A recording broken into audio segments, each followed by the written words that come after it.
2월 4일 목요일 의향 새벽 묵상을 우리 기도함으로 시작하겠습니다. 사랑의 주님, 감사합니다. 살아있음을 감사하며 하나님 앞에 믿음으로 나올 수 있음을 감사드립니다.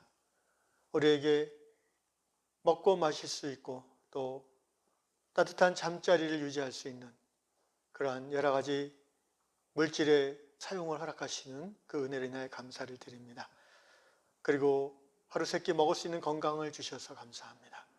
오늘 하루도 하나님 주신 이 건강과 물질을 통해서 하나님께 가까이 가고 하나님께 영광을 돌려드리는 성도의 삶이 사라지도록 붙잡아 주시옵소서. 하나님의 음성을 이 새벽에 우리의 귀가 열려 우리의 영이 열려 듣는 시간 되게 하여 주시옵소서. 예수님의 이름으로 기도합니다. 아멘. 442장 찬송가 저 장미꽃 위에 있을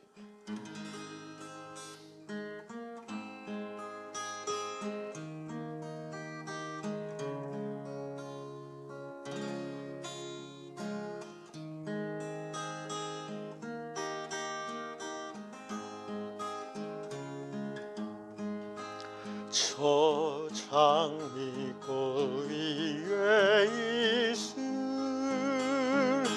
아직 맺혀 있는 그때에 귀에 은은 이 소리 들리니 주 음성 분명하다. 주님 나와 동행을 하면서 나를 친구 삼으셨네. 우리 서로 받은 그 기쁨은 알 사람이 없도다. 그 전한 주의 음성 우는 새도 잠잠케 한다. 내게 들리던 주의 음성이 내 귀에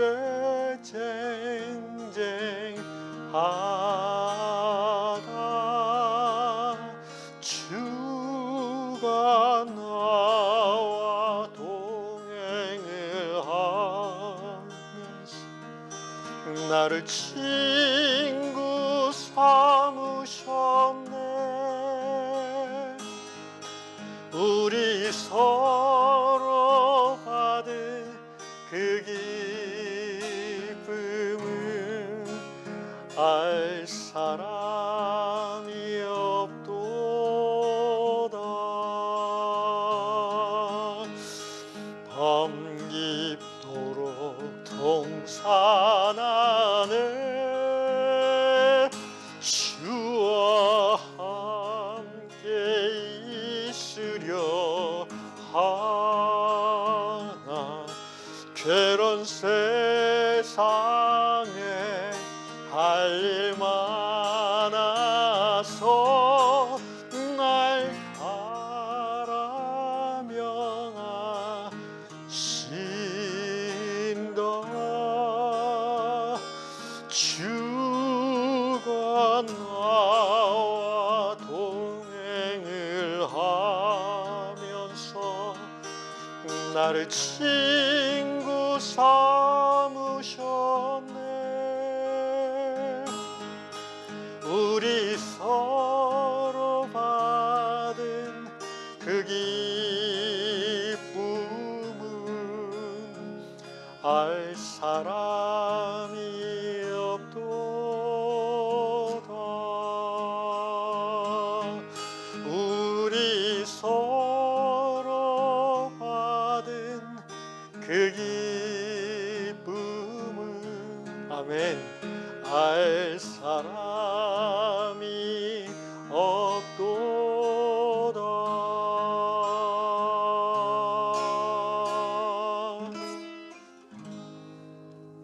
오늘 하나님께서 주시는 말씀 열왕기상 19장 9절로 14절 말씀 받들어 읽겠습니다. 엘리야가 그곳 굴에 들어가 거기서 머물더니 여호와의 말씀이 그에게 임하여 이르시되 엘리야야 내가 어찌하여 여기 있느냐. 그가 대답하되 내가 만군의 하나님 여호와께 열심히 유별하오니 이는 이스라엘 자손이 주의 언약을 버리고 주의 제단을 헐며 칼로 주의 선지자들을 죽였음이오며 오직 나만 남았거늘 그들이 내 생명을 찾아 빼앗으려 하나이다. 여호와께서 이르시되 너는 나가서 여호와 앞에서 산에 서라 하시더니 여호와께서 지나가시는데 여호와 앞에 크고 강한 바람이 산을 가르고 바위를 부수나 바람 가운데 여호와께서 계시지 아니하며 바람 후에 지진이 있으나 지진 가운데에도 여호와께서 계시지 아니하며 또 지진 후에 불이 있으나 불 가운데에도 여호와께서 계시지 아니하더니 불 후에 세미한 소리가 있는지라. 엘리야가 듣고 겉옷으로 얼굴을 가리고 나가 굴 어귀에 섬에 소리가 그에게 임하여 이르시되 엘리야야 내가 어찌하여 여기 있느냐. 그가 대답하되 내가 만군의 하나님 여호와께 열심히 유별하오니 이는 이스라엘 자손이 주의 언약을 버리고 주의 제단을 헐며 칼로 주의 선지자들을 죽였으며오며 오직 나만 남았거늘 그들이 내 생명을 찾아 빼앗으려 하나이다. 15절 한 절 더 읽겠습니다. 여호와께서 그에게 이르시되 너는 내 길을 돌이켜 광야를 통하여 다메섹에 가서 이르거든 하사엘에게 기름을 부어 아람의 왕이 되게 하고 여기까지 읽도록 하겠습니다. 누미노제적 체험이라는 제목으로 하나님 말씀을 전하겠습니다. 오늘 다락방에 나온 예화는 마치 사진을 보는 것처럼 그 장면이 아주 선명하게 그려집니다. 딸과 함께 숲을 산책하는 아빠가 특별히 아름다운 새소리를 더 잘 듣고자 숨을 죽이고 가만히 그 새소리에 집중하는 모습, 그 모습이 숲과 나무 그리고 바람과 파란 하늘과 어울려지면서 우리에게 이렇게 연상되어지고 미소 짓게 합니다. 이 에스토니아에 사는 디미트리 형제가 이야기하는 것처럼 우리는 우리가 원하는 소리를 잘 듣기 위해서 잠시 우리의 입을 닫고 침묵해야 됩니다. 내가 입을 다물 때 상대방의 소리가 잘 들리지요. 그렇지만 하나님의 음성을 들을 때도 과연 그럴까요? 보통은 하나님의 음성을 더 잘 듣기 위해서 우리는 우리의 소리를 멈추고 우리의 생각을 멈추고 침묵 가운데 하나님께 고요히 나아갑니다. 그러면 하나님이 우리에게 말씀해 주실 때도 있습니다. 그렇지만 여러분 해보시면 알겠지만 항상 그렇지는 않습니다. 우리가 침묵하고 하나님의 음성을 듣고자 해도 하나님도 침묵하실 때가 있습니다. 내가 듣기를 원할 때마다 하나님이 나의 원함에 반응해야 될 의무는 없다는 것입니다. 하나님의 음성을 듣는다는 것은 대단히 매력적인 신앙의 경지입니다. 그러나 이 경지에 우리가 다다랐다 할지라도 여전히 자기중심성을 버리지 못할 수 있습니다. 나의 필요에 의해서 내가 하나님의 음성, 예언의 말씀 듣고 싶어 합니다. 그래서 집중합니다.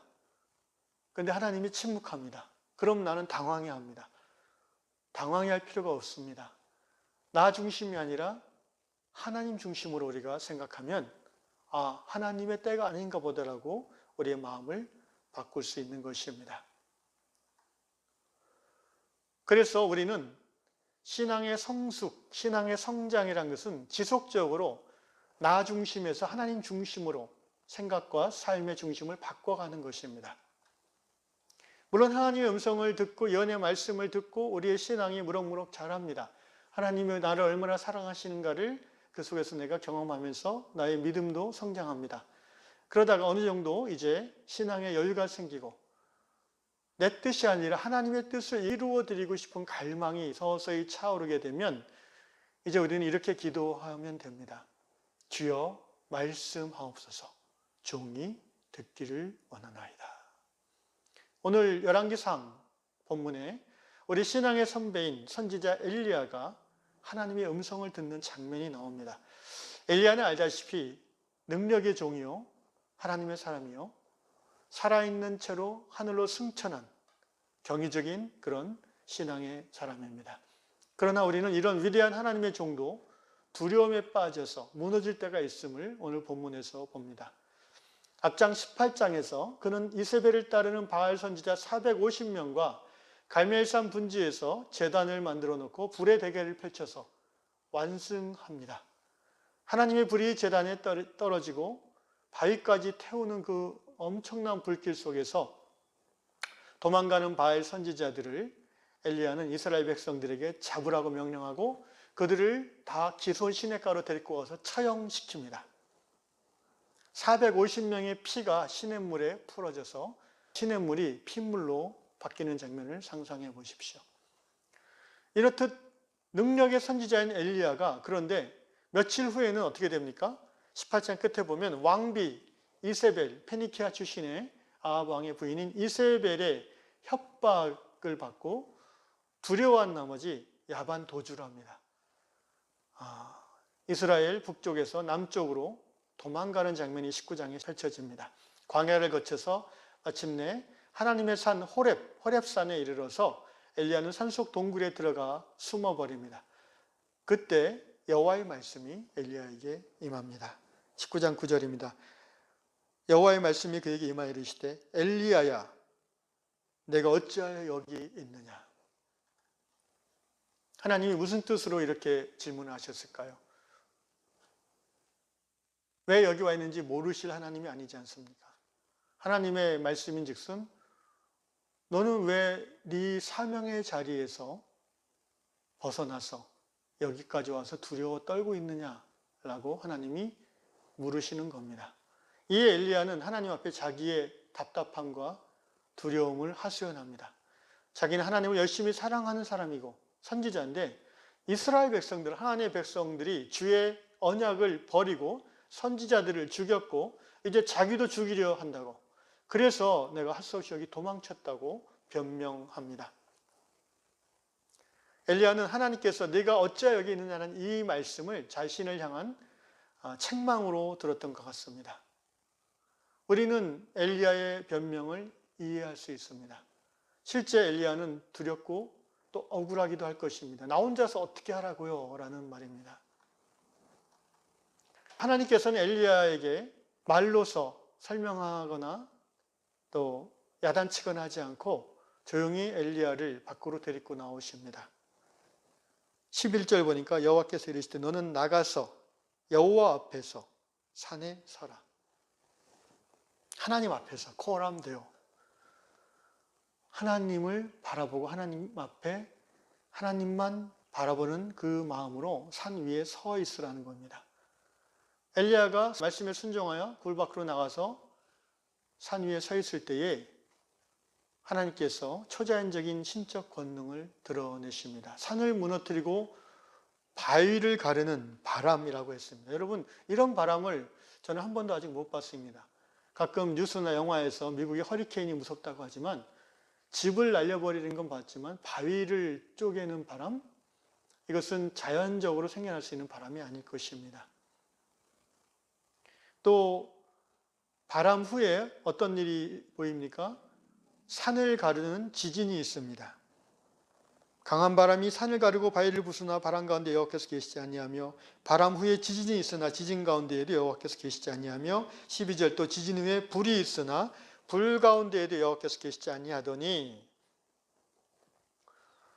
모두가 두려워할 만한 초자연적인 그런 현상, 바람과 지진과 뜨거운 불 앞에서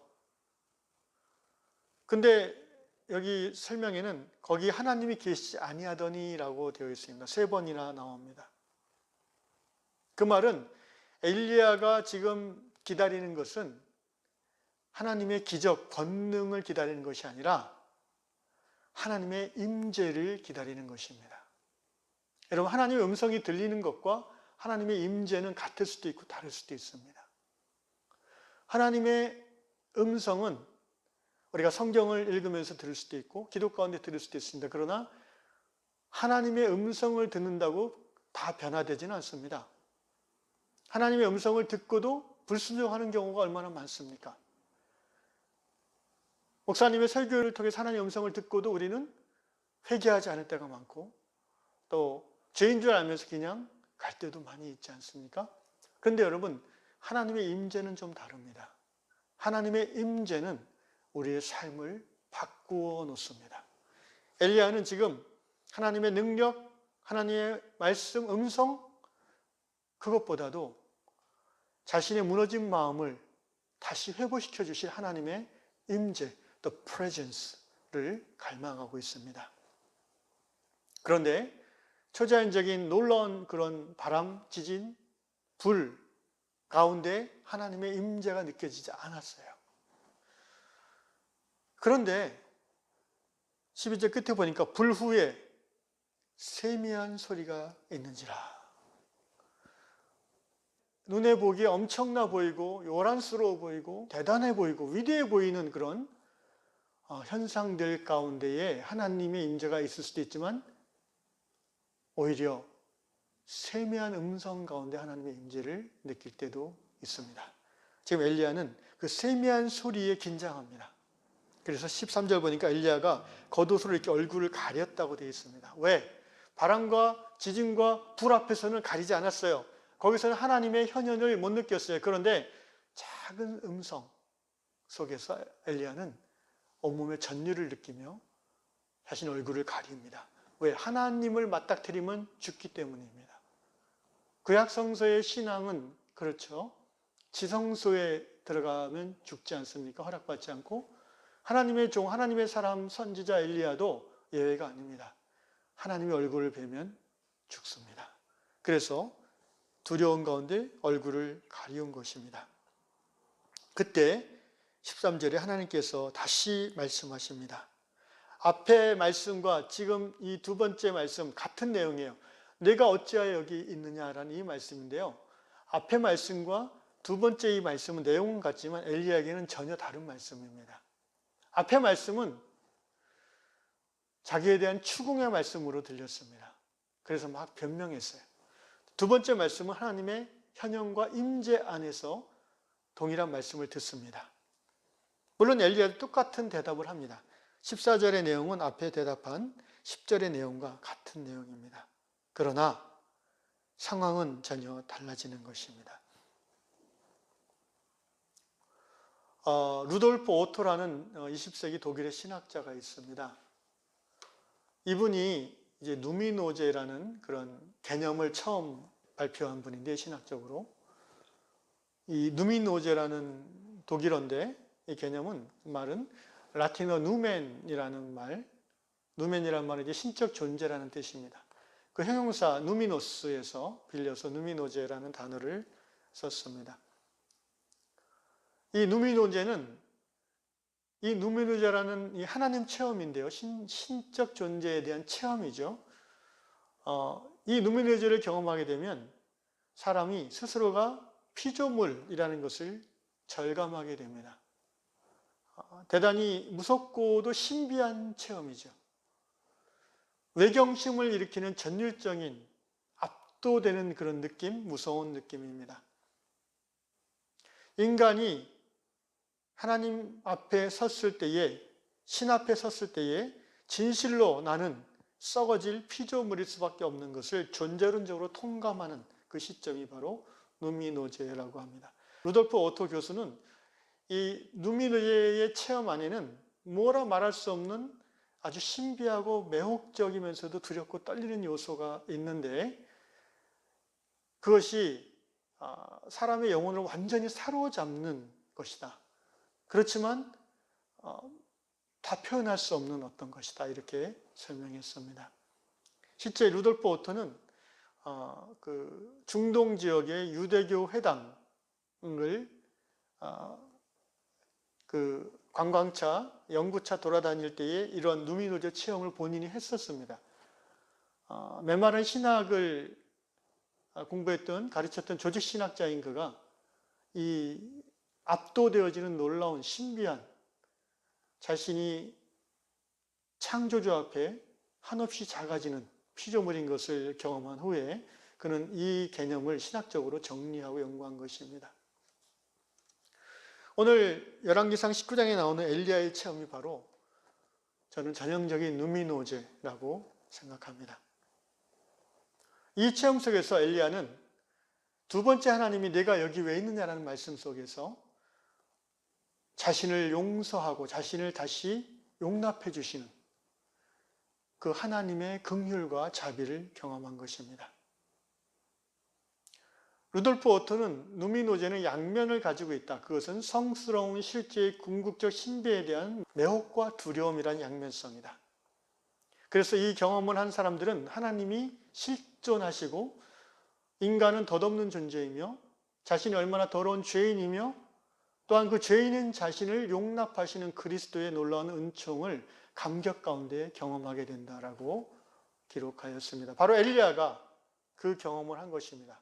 하나님의 부름받은 선지자로서 실패자의 그 죄책감을 가지고 하나님 앞에 서 있을 때 내가 왜 여기 있느냐라는 하나님의 질문은 추궁으로 들렸습니다. 변명합니다. 그러나 세미한 음성 가운데 하나님의 현존, 하나님의 임재를 직면한 후에 내가 왜 여기 있느냐라는 그 하나님의 말은 엘리야에게 다시 일어나라, 괜찮다, 다시 시작할 수 있다라는 따뜻한 격려의 말로 들리게 된 것입니다. 사랑하는 형제자매 여러분, 이러한 누미노제의 체험을 여러분이 신앙생활 가운데 해보셨는지 모르겠습니다. 정도의 차이는 있지만 아마도 했을 것입니다. 이것을 다른 우리가 익숙한 한국교회식의 표현을 하면은 성령체험 또는 기적체험, 신비체험이라고 볼 수도 있습니다. 중요한 것은 이러한 체험이 나도 옛날에 그랬었지라고 과거형으로 얘기하는 사람은 지금 그 신앙이 생생하기가 어렵다는 것입니다. 하나님의 신비, 하나님의 위대함을 체험하는 이 체험은 우리의 신앙생활 내내 우리가 갈망해야 되고 또 자주 체험해야 되는 체험인 것입니다. 우리는 하나님의 음성을 듣는 것을 더 나아가서 하나님의 신적 현현, 곧 위대한 임재 안에 들어가기를 갈망해야 됩니다. 나의 마음에 위로해 주신 하나님의 음성을 듣는 것도 중요하고 또 나의 간절한 소원이 하나님의 뜻 가운데 이루어지는 것도 중요하지만 정말 우리가 신앙생활하면서 필요한 것은요, 하나님의 임재 안에 들어가는 것입니다. 그리고 우리 삶이 바뀌어지는 것입니다. 바라기는 이 아침에 이 새벽 가운데 이제 잠시 기도하는 그 시간 속에 하나님의 임재, 누미노제가 여러분에게 경험될 수 있기를 주의 이름으로 축원합니다. 기도하겠습니다. 살아계시고 역사하시는 위대하신 아버지 하나님, 예수 그리스도 안에서 우리를 택하시고 오늘도 성령으로 이끌어 주시는 중에 기도할 때, 말씀을 듣고 묵상할 때에 하나님의 거룩한 임재를 맛보게 하여 주시옵소서.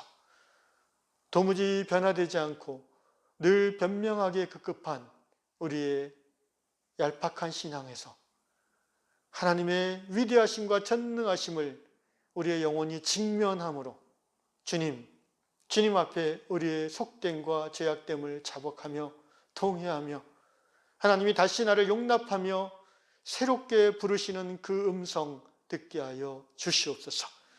우리의 삶이 아침마다 새로워지는 주의 은혜가 있어 줄 줄로 믿습니다.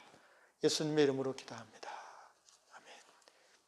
하늘에 계신 우리 아버지, 아버지의 이름을 거룩하게 하시며 아버지의 나라가 오게 하시며 아버지의 뜻이 하늘에서 같이 땅에서도 이루어지게 하소서. 오늘 우리에게 일용할 양식을 주시고 우리가 우리에게 잘못한 사람을 용서해 준 것 같이 우리 죄를 용서해 주시고 우리를 시험에 빠지지 않게 하시고 악에서 구하소서. 나라와 권능과 영광이 영원히 아버지의 것입니다. 아멘.